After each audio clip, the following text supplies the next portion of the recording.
Hey, did you know that you could get rich using other people's money?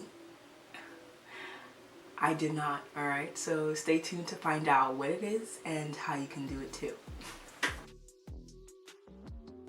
Hello everyone, welcome back to my channel, All Good Things. And today we'll be discussing how I came across OPM, what is OPM, and final thoughts on if this could benefit you. Alright, so a little explanation. How I came across OPM. Alright, so now on my financial journey, it's no secret that I really like Robert Kiyosaki, the FIRE community, and Dave Ramsey. And now what it is, OPM, other people's money. And the first time I came across this was Robert Kiyosaki. Alright, so I had read his first book, Rich Dad Poor Dad. He didn't really go too much into other people's money in that book, I don't think. So it was cool. I read it, loved him, moved on. Came across Dave Ramsey and really got into debt free, like I was saying before. Cool. So anything that wasn't directly correlated with the debt-free life, I just completely didn't even see it in my mind. Like, my life was 100% debt-free, cash only. I've committed. I thought I committed. I was like, I'm doing this forever. Like, after I paid off my debt, I even came up with a plan to save up for a home. So I had a whole budget, I had a whole saving plan out for 5 years, how I can maximize my income and just straight up save cash to be able to buy a house within 5 years and pay in full. I was super committed. I had already cut out my credit cards. I didn't even want to hear the word loan or debt. Everything just, I was like, ugh. I feel like throwing up at the thought of it. All right. And then now over the past few months here, maybe 2 months, I got really introduced and kind of really interested in the FIRE community. All right. Now, FIRE community, financial independence, retire early. The retire early is optional, but financial independence is key. Okay, and they talk about using OPM a lot, and it kind of brought me to really mixed signals, because I was just like, oh, there's a lot of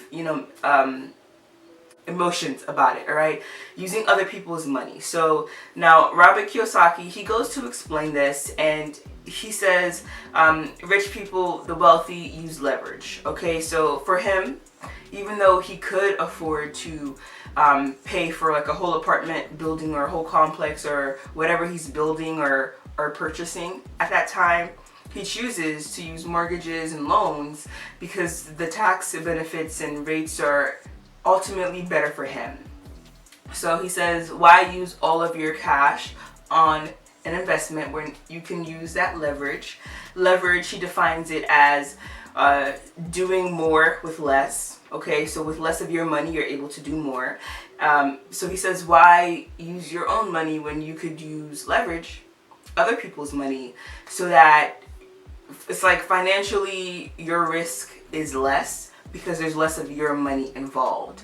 So I guess worst comes to worst, if it doesn't work out, sell it or something else, but it's not actually like 100%. Like, he didn't put $200,000 on it, he put a lot less or whatever. And this directly disagrees with everything Dave Ramsey just said. Okay, so he is so against creative financing. He's so against using other people's money. Now, he does agree with the mortgage. Of course, it's 15 years fixed, paid off as quickly as you can mentality. It's not typically use other people's money and do all these things. And then the FIRE community, they're big on house hacking, and I was like, what the heck is that?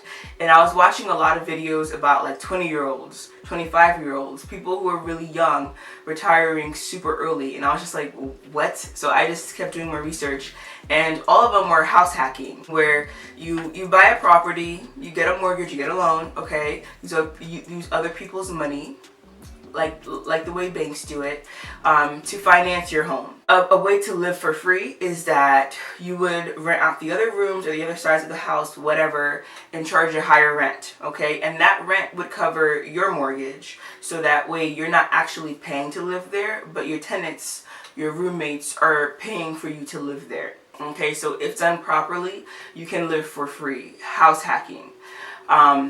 So I was watching this one couple on YouTube, and they were retired. It was like they were retired by 25, and they're saying a video of how they did it.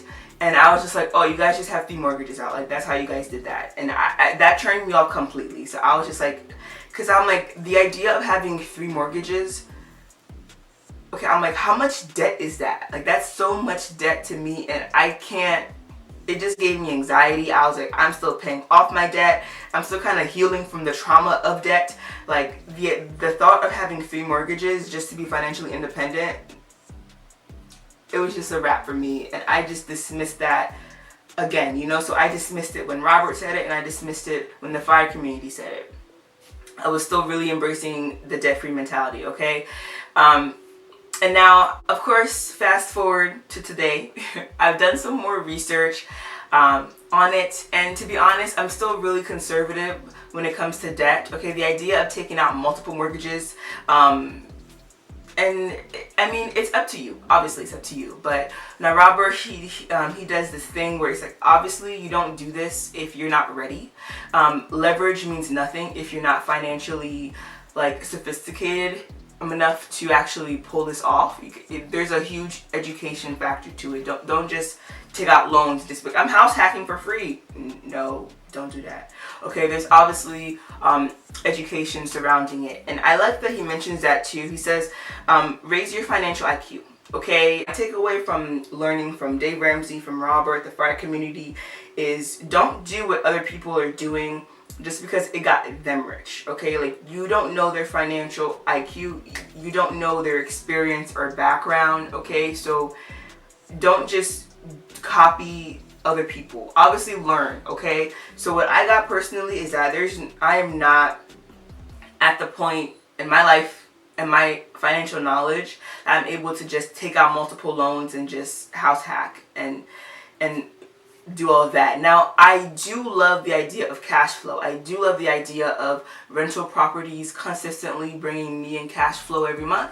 I do love the idea of other people paying off my house, okay? I do love that idea. So I do see the value in it now.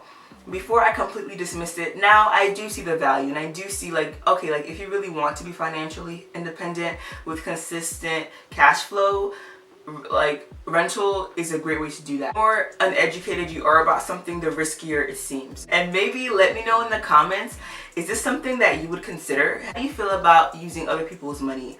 And do you think that is like a secret key or like a huge thing that people should do often? I don't know. I'm still fairly new to the concept, so I would love to hear your feedback. Alright, so please like, comment, share, subscribe, hit that bell, and we'll be back on Monday for another episode.